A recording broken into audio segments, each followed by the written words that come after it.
Hi, I'm Matt, and this is Mele, and welcome to Less Dependent Wisconsin. It's another beautiful day in northern Wisconsin. I was out doing the prep work for the video, and Mele was supervising, so I thought I'd introduce you to her. She is about a 10-year-old miniature pinscher. She's completely blind. I rescued her from the Oahu SPCA in December of 2014, so I've had her for about 7.5 years. Somebody was just not nice to her as a puppy, and because of that, she's blind.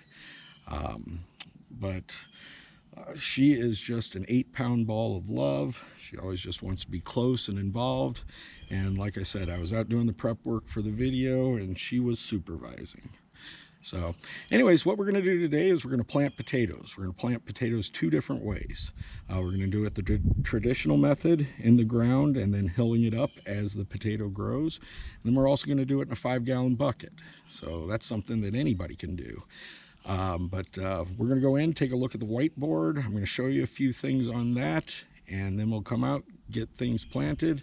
Mele is supervised. So anyways, let's go get started. Good girl.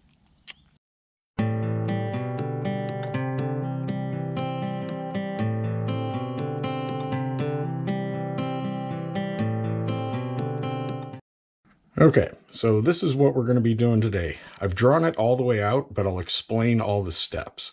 Okay, so first, when you traditionally grow potatoes, you're going to just put your potato on the soil, and then you're going to mound it with 4 to 6 inches of peat moss, of topsoil, straw. You just want it loose, a very loose soil. And the reason being, as the potato starts growing, once it hits the top of that 4 to 6 inch range, we're going to mound it again, okay, with the same materials. So we're going to get a hill of about 12 inches tall over that potato. Now, in all of this loose material is where the potatoes will grow.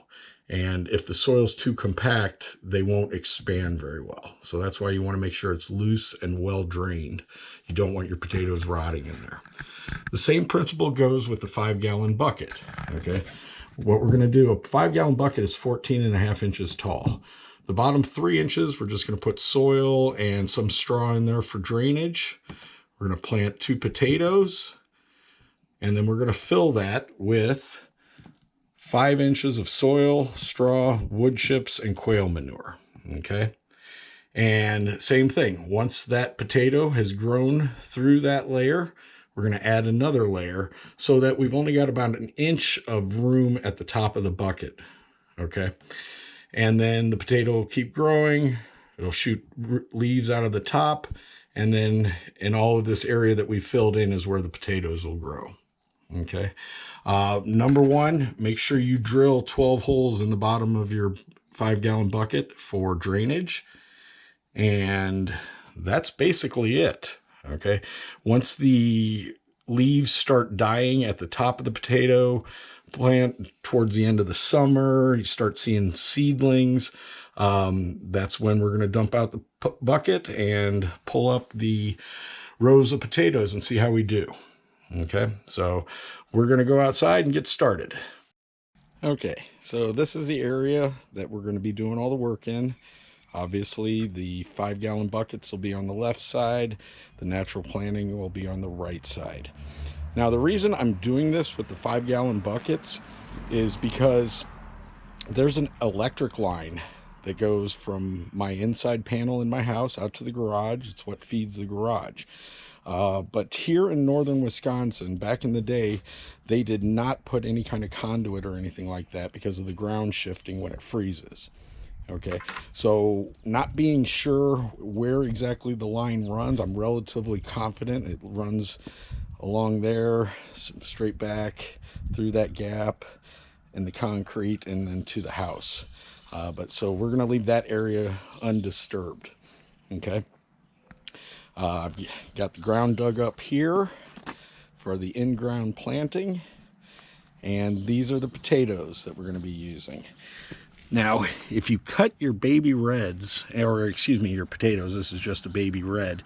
If you cut it about 3 or 4 days before planting, it'll scab over and you can get more potatoes, I guess, is the best way to say it. You can, instead of having 1 potato you put in the ground, you're putting 2 in the ground. Is that right, Mele? Yes, she agrees. So we've got the baby reds, we've got the whole baby reds, we've got the cut Kennebec potatoes, the whole potatoes, Kennebec potatoes, and then I've got an extra bucket. We're basically going to be 2 and 2 of each in each bucket.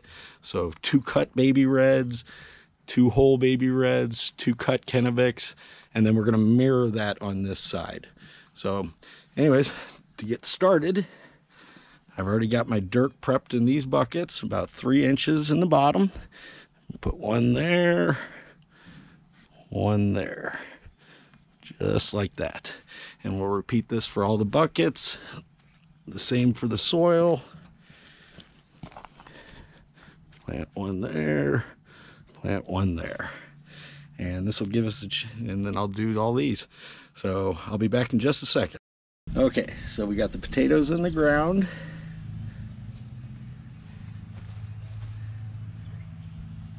They are all ready to get covered, and the potatoes are in the buckets as well. I don't know how well you can see them.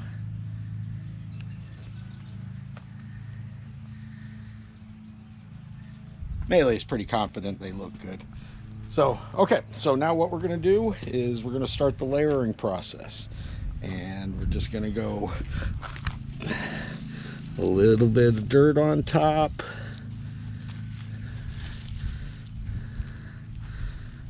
You helping, Mele? So, covered them with dirt. Give them a little straw.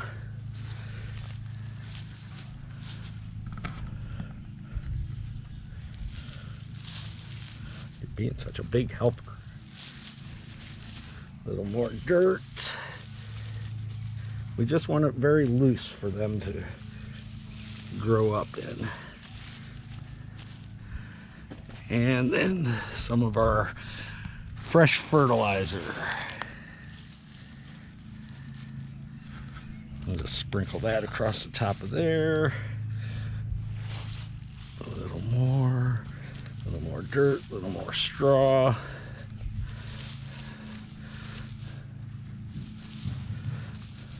And then repeat the process. So I'll get all these taken care of. We'll show you the final result. Okay, so got the ground potatoes all planted. Mele's inspecting the work. That's all ready to go. Now I'll switch over to the buckets and I'll show you. Alright, so for the bucket planting, you can see it a little better in the sun there.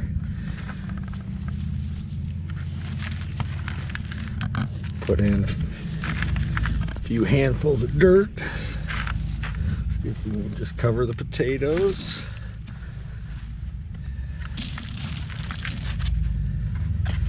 Alright. Now we're going to do a little straw.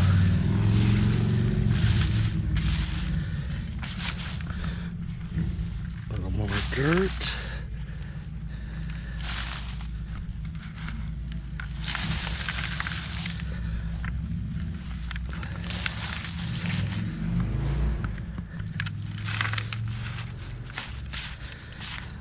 And then some of our fertilizer. I don't want to put too much in there. And then get us to our full 5 inches of dirt.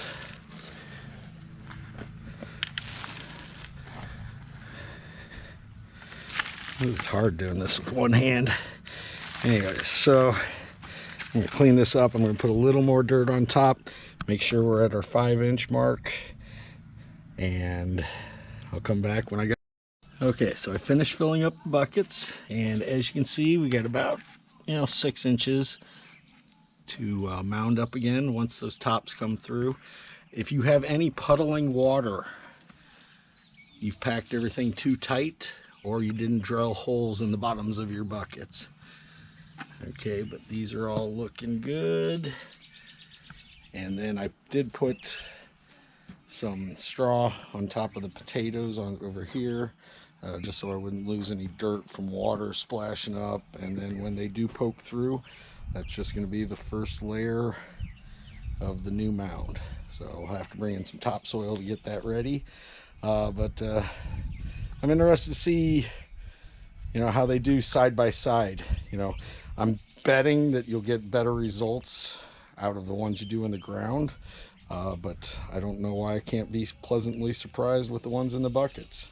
So anyways, I hope you've enjoyed this project. Mele, Miss Mele, you want to tell them to like and subscribe? You've been a big help today.